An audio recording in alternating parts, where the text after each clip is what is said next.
नमस्कार, स्वागत है आप सभी का हमारे चैनल दिव्य एस्ट्रो में। आज मैं आपको वैभव लक्ष्मी व्रत की कथा सुनाऊंगी। देखिए, धन के लिए माँ लक्ष्मी की पूजा का विधान होता है, लेकिन माँ लक्ष्मी के जो वैभव लक्ष्मी स्वरूप की पूजा है उसका बहुत ही विशेष महत्व होता है। वैभव लक्ष्मी का व्रत शुक्रवार के दिन रखा जाता है और इस व्रत की खासियत यह है कि यह व्रत केवल स्त्रियां ही नहीं बल्कि पुरुष भी रख सकते हैं। ऐसा माना जाता है कि इस व्रत को रखने से व्रती की सभी मनोकामनाएं पूर्ण होती हैं, सुख समृद्धि और सौभाग्य में वृद्धि होती है। तो आइए अब हम सुनते हैं वैभव लक्ष्मी की व्रत कथा। एक शहर था जिसमें सभी व्यक्ति अपने अपने कामों में व्यस्त रहते थे। किसी को किसी की परवाह नहीं थी। भजन, कीर्तन, भक्ति, भाव, दया, माया, परोपकार जैसे सभी संस्कार बहुत ही कम हो गए। शहर में धीरे धीरे बुराइयां बढ़ रही थी। शराब, जुआ, रेस, व्यभिचार, चोरी, डकैती आदि गुनाह उस शहर में बहुत ज़्यादा होने लग गए। इसके बावजूद शहर में कुछ अच्छे लोग भी रहते थे। ऐसे ही लोगों में शीला और उसके पति की एक गृहस्थी थी। शीला बहुत ही धार्मिक प्रकृति की और संतोषी स्वभाव वाली थी। उनका पति भी विवेकी और सुशील था। शीला और उसका पति कभी किसी की बुराई नहीं करते थे और प्रभु के भजन में अपना समय व्यतीत कर रहे थे। शहर के लोग उनकी गृहस्थी की सराहना करते थे। देखते ही देखते समय बदल गया। शीला का पति बुरे लोगों से दोस्ती कर बैठा। अब वह जल्दी से जल्दी करोड़पति बनने के ख्वाब देखने लगा, इसलिए वह गलत रास्ते पर भी निकल पड़ा। उसकी हालत रास्ते पर भटकते भटकते भिखारी जैसी हो गई। शराब, जुआ, रेस, चरस, गांजा सभी बुरी आदतों में शीला का पति बहुत बुरी तरह से फंस गया। दोस्तों के साथ उसे भी शराब की आदत हो गई। इस प्रकार उसने अपना सब कुछ इन बुरी आदतों में गंवा दिया। शीला को पति के बर्ताव से बहुत दुख हुआ, किंतु वह भगवान पर भरोसा कर सब कुछ सहने लगी। वह अपना अधिकांश समय प्रभु की भक्ति में बिताने लगी। अचानक एक दिन दोपहर को उसके द्वार पर किसी ने दस्तक दी। शीला ने द्वार खोला तो देखा कि एक माझी खड़ी थी। उनके चेहरे पर अलौकिक तेज दिख रहा था। उनकी आंखों से मानो अमृत बह रहा था। उनका भव्य चेहरा करुणा और प्यार से छलक रहा था। उसको देखते ही देखते शीला के मन में अपार शांति छा गई। शीला के रोम रोम में आनंद छा गया। शीला उस माझी को आदर के साथ घर में ले आई। घर में बिठाने के लिए कुछ भी नहीं था, अतः शीला ने एक फटी हुई चादर पर उनको बैठाया। माझी बोली, क्यों शीला, मुझे पहचाना नहीं? हर शुक्रवार को लक्ष्मी जी के मंदिर में भजन कीर्तन के समय मैं भी वहीं पर आती हूँ। इसके बावजूद शीला कुछ समझ नहीं पा रही थी। फिर माझी बोली, तुम बहुत दिनों से मंदिर नहीं आई, इसलिए मैं तुम्हें देखने यहाँ तक आ गई। माझी के इतने प्रेम भरे शब्दों से शीला का हृदय पिघल गया। उसकी आंखों में आंसू आ गए और वो बिलक बिलक कर रोने लगी। माझी ने कहा, बेटी, सुख और दुख तो धूप और छांव की तरह होते हैं। धैर्य रखो बेटी, मुझे तेरी सारी परेशानी बता। माझी के व्यवहार से शीला को बहुत ही संबल मिला और सुख की आस में उसने माझी को अपनी सारी कहानी कह सुनाई। कहानी सुनकर माझी ने कहा, कर्म की गति न्यारी होती है। हर इंसान को अपने कर्म भुगतने ही पड़ते हैं, इसलिए तू अब चिंता मत कर।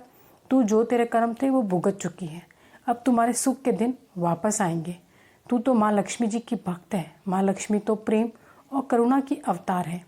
वे अपने भक्तों पर हमेशा ममता रखती है, इसलिए तू धैर्य रख और माँ लक्ष्मी का व्रत कर। इससे सब कुछ ठीक हो जाएगा।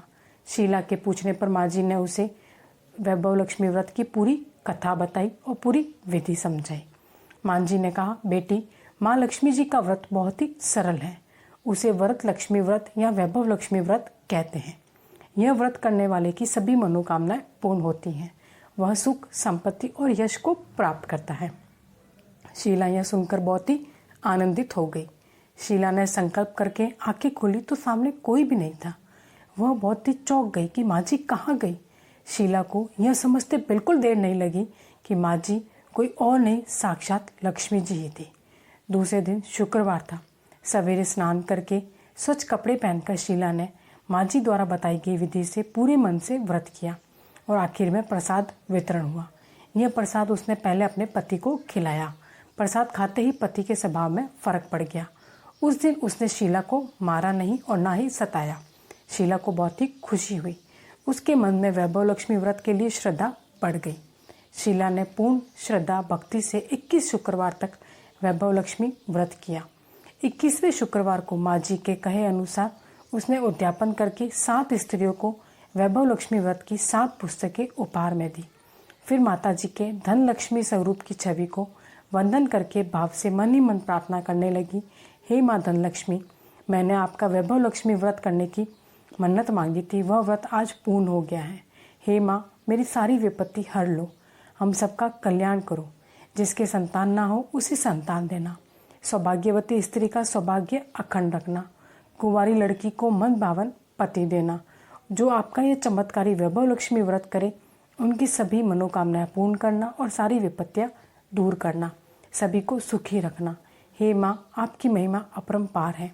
ऐसा बोलकर लक्ष्मी जी के धन लक्ष्मी स्वरूप की छवि को प्रणाम किया। व्रत के प्रभाव से शीला का पति एक अच्छा आदमी बन गया और कड़ी मेहनत करके वह व्यवसाय करने लगा। उसने तुरंत शीला के गिरवी रखे हुए गहने छुड़ा लिए। घर में धन की बाढ़ सी आ गई। घर में पहले जैसी सुख शांति छा गई।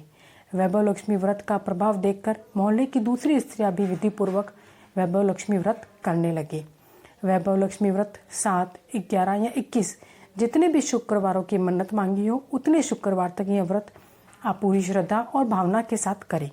आखिरी शुक्रवार को इसका शास्त्रीय विधि के अनुसार उद्यापन करना चाहिए। आखिरी शुक्रवार को प्रसाद के लिए खीर बनानी चाहिए। जिस प्रकार हर शुक्रवार को हम पूजन करते हैं वैसे ही उसका पूजन करना चाहिए। पूजन के बाद माँ के सामने एक श्रीफल फोड़े। फिर कम से कम 7 कुंवारी कन्याओं या फिर सौभाग्यशाली स्त्रियों को कुमकुम का तिलक लगाकर माँ वैभव लक्ष्मी व्रत की कथा की पुस्तक की एक एक प्रति उपहार में देनी चाहिए और सबको खीर का प्रसाद देना चाहिए। इसके बाद माँ लक्ष्मी जी को श्रद्धा सहित प्रणाम करना चाहिए। हे माँ, आपकी जय हो, ऐसा बोलकर लक्ष्मी जी को आप प्रणाम करें और अपने व्रत की इस कथा को संपूर्ण करें। तो जो भी आप वैभव लक्ष्मी व्रत की पूजा करते हैं और व्रत करते हैं उन्हें प्रत्येक वैभव लक्ष्मी व्रत की पूजा के बाद इस कथा का श्रवण अवश्य करना चाहिए, तभी आपका यह व्रत संपूर्ण हो पाता है। तो यदि आज का मेरा वीडियो आपको पसंद आया हो तो वीडियो को लाइक ज़रूर करें और साथ ही साथ यदि आप मेरे चैनल पर पहली बार आए हैं तो चैनल को सब्सक्राइब करना बिल्कुल भी ना भूलें।